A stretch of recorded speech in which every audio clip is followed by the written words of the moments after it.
This is the Fender Custom 68. I'm just going to flip this on now. Just powering it up. We have a listen to this.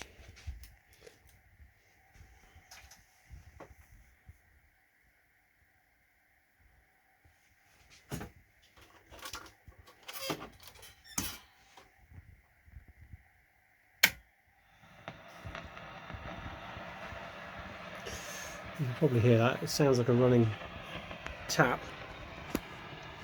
So I'm monitoring the output voltage here, and it's reporting it being about 100, 150 average, I would say, and then it pops up very high randomly, maybe to 300 millivolts.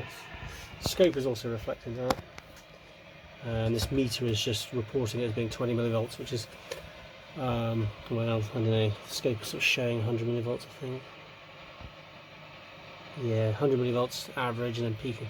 So the meter is probably showing it as a true RMS meter, so 0.707 of half that is probably about right. I'll just get that in the frame. So yeah. Now actually it's just come on, but in 5 minutes this will have even got a lot worse. So we'll just pause it and then come back in 5 minutes and see where it is. Okay, we're resuming now after it's been on for about 5 minutes, and what you can see is that, yeah, the has crept up a bit in terms of the noise level. It's now frequently, it's fairly steadily at 30, but a little while ago it was seemed to be averaging 40. So yeah, after 5 minutes or so it does creep up by quite a bit, and I mean it's utterly unusable like this.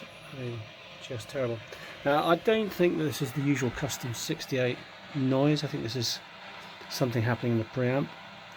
So we're going to investigate that and see if we can improve this a little bit. I would expect to see less than 10 millivolts noise on this amp, honestly. So let's see what we can do. So we're taking the amp out of the chassis now and just having a look around, see if we can see anything untoward in this amp, and there's nothing jumping out. So yeah, you can still see that we've got a better angle, about 30 millivolts noise. So we're just going to have a little probe around so we can figure out what's going on. One of the interesting things to look at here is if we look on the circuit for a second. We've got the speaker and the power amp, and coming into that is the phase inverter. The phase inverter plate resistors often kind of source of noise as they under fairly high loads. So maybe just have a quick look at these guys here.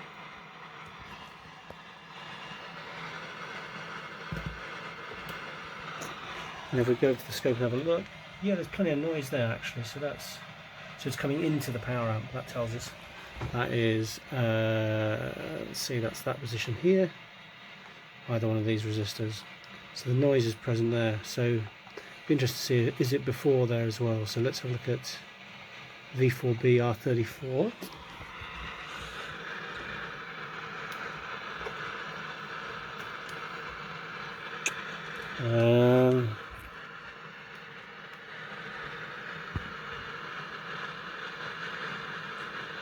Which is that one there. Okay.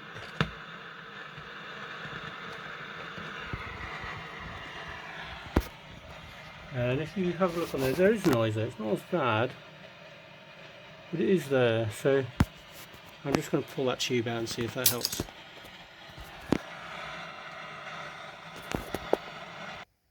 Okay, we've changed that tube now. Let's just flip that on. New JJ in there. That's the old one. I like to tap these and hear if I can hear any noise inside. I didn't hear anything. So yeah, let's see. Okay. So we've still got a lot of hiss there, but the yeah, that voltage has come right down. So we see on our monitor here is one LED flickering on. That's okay. It's not great, but it's okay. And if you see on the measurement here, it's now down to 7. So what were we before? We started at 20 or 30, and now we're down to 7. So it's 2/3 off, let's say. So we're going in the right direction. So what you're hearing now is the typical hiss of the 68 custom amp, and it is just a little bit louder than normal. And in fact, this amp has V1 and V2 removed, so it would probably be a bit louder without those things. So I think I might see if we can go a little further on this. Okay, so just coming back to this one now, V1 and V2 inserted and the guitar plugged in. The noise has increased now to 15 millivolts. So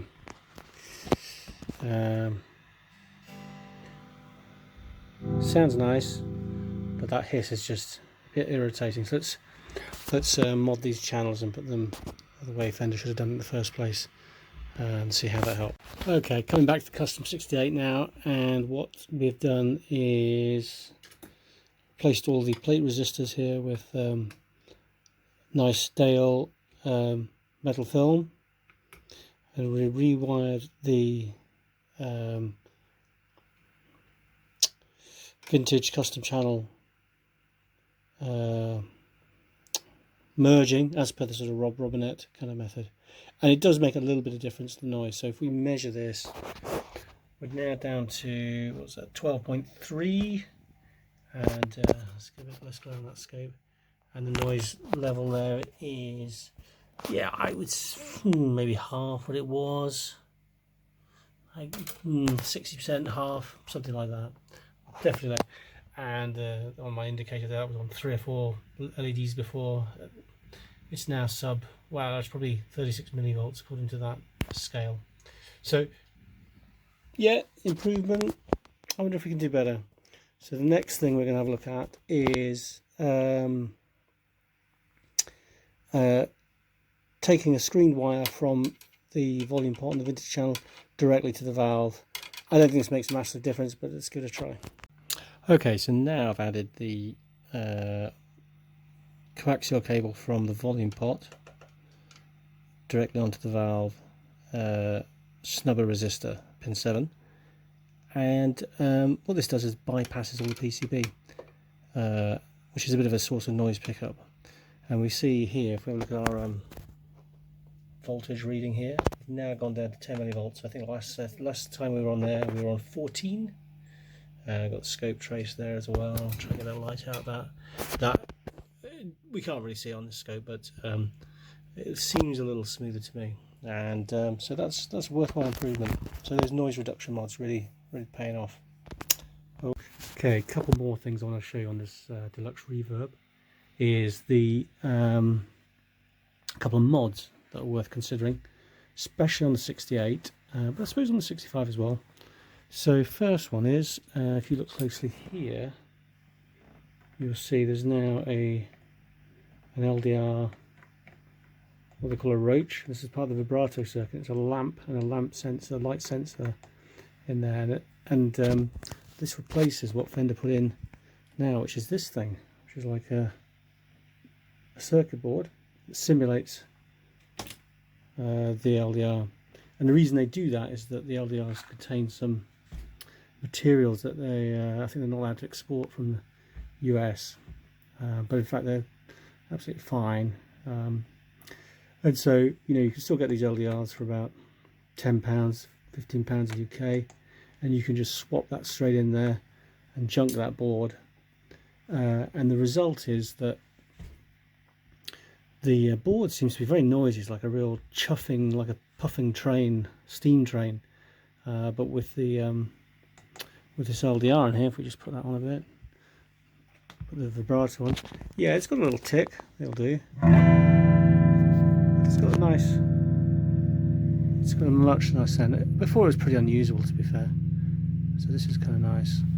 And the other thing which is done is a mid pot here. It's just to give a bit of tonal variation. The mid pot is this black wire. Oops, sorry, you can't see it. Mid pot black wire, and it's going to the base, towards the bass pot. And yeah, the mid control, there is no mid control here normally, but this, adding this in, gives us a little bit of control over those mids. And on the range that we've got on here, actually, that's the stock. And then if we can increase that, that's more in the range of a twin. And you just play with it, and then go a little higher, and you're really increase the mids, and it's more of a twangy bassman kind of thing. So it's quite nice, simple little mod. And then the other one here is a rotary switch, and this rotary switch is flicking between a number of feedback settings, negative feedback settings. So in this top position, I'll show you the back in a minute. The negative feedback is in kind of, I think there's a 3K3 resistor I've gone for there, and so that's pretty much half the amount of negative feedback as a normal 68. So it makes it a bit more aggressive sound, a bit barky, I think. And then if we go to the middle one, that is the standard one. And then if you go to the third setting, we get the 65 level of negative feedback, which is much less. To the reverb, that vibrato off as well. And it means that you can have a kind of, we've now got a 68 custom that is effectively also 65 as well. So it gives you that 65 slightly more refined sound, slightly more hi-fi, and you know, you've got quite a wider range of tones there. You could even, if you want, put a second mid pot in here. You could put a one for the vintage channel.